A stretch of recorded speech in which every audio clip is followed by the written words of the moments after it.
നമസ്കാരം, കൊട്ടാരക്കര മീഡിയയിലേക്ക് സ്വാഗതം. ലോക്സഭാ തെരഞ്ഞെടുപ്പിൽ പ്രചരണ പരിപാടികളുമായി സജീവമായി LDF സ്ഥാനാർത്ഥി M. മുകേഷ്. സിനിമയുടെ ശക്തി തെരഞ്ഞെടുപ്പ് പ്രചരണത്തിലും ആവേശമെന്നാണ് കൊല്ലത്തെ MLA മുകേഷ് പറയുന്നത്. സ്ത്രീ വോട്ടർമാരിൽ നിന്ന് മികച്ച പ്രതികരണമാണ് കിട്ടുന്നത്. ഇടതുമുന്നണിക്ക് ഗംഭീര ഭൂരിപക്ഷം കിട്ടുമെന്ന രീതിയിലാണ് മുന്നോട്ട് പോകുന്നതെന്നും റോഡ് ഷോ പ്രചരണത്തിനിടെ മുകേഷ് പറഞ്ഞു.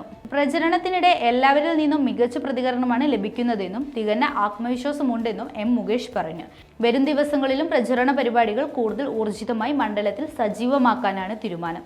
സ്ഥാനാർത്ഥി പ്രഖ്യാപനം ഉൾപ്പെടെ വേഗത്തിലാക്കിയതാണ് ഇത്തവണ LDF കൊല്ലത്ത് പ്രചരണം നേരത്തെ ആരംഭിച്ചത്. കഴിഞ്ഞ വർഷം ആളുകളെ കണ്ട് അവരുമായി പരിചയം പുതുക്കിയപ്പോൾ അതെല്ലാം സിനിമയ്ക്ക് വേണ്ടിയുള്ളതാണെന്നും വോട്ടായി മാറില്ലെന്നായിരുന്നു എതിരാളികൾ പറഞ്ഞത്. എന്നിട്ടും തന്നെ ജനങ്ങൾ പിന്തുണച്ചു. MLA ആയി. അതുപോലെ ഈ ലോക്സഭാ തെരഞ്ഞെടുപ്പിലും ജനങ്ങളുടെ പിന്തുണയുണ്ടാകുമെന്ന് പറഞ്ഞു. ഇതിനിടെ തൃശൂർ ലോക്സഭാ മണ്ഡലത്തിലെ BJP സ്ഥാനാർത്ഥിയായി മത്സരിക്കുന്ന സുരേഷ് ഗോപിയെ കേന്ദ്രമന്ത്രിയാക്കുമെന്ന ചുവരെഴുത്ത് പ്രചരണത്തെ പരിഹസിച്ച് മന്ത്രി K. രാജൻ രംഗത്തെത്തി. സുരേഷ് ഗോപി കഴിഞ്ഞ തവണ മത്സരിച്ചപ്പോഴും രാജ്യസഭാ അംഗമായപ്പോഴും ഇത് കേട്ടതാണെന്നും കേന്ദ്രമന്ത്രിയെ പിൻവലിക്കാനുള്ള ശ്രമത്തിലാണ് BJP കേന്ദ്ര നേതൃത്വമെന്നും K. രാജൻ പറഞ്ഞു. അക്കൗണ്ടിൽ 15 ലക്ഷം മുതൽ പല ഗ്യാരണ്ടികളും കേട്ടിട്ടുണ്ടെന്നും അതുപോലെ കേന്ദ്രമന്ത്രി എന്ന ഗ്യാരണ്ടിയും തൃശൂരിൽ വില പോകില്ലെന്നും K. രാജൻ പറഞ്ഞു.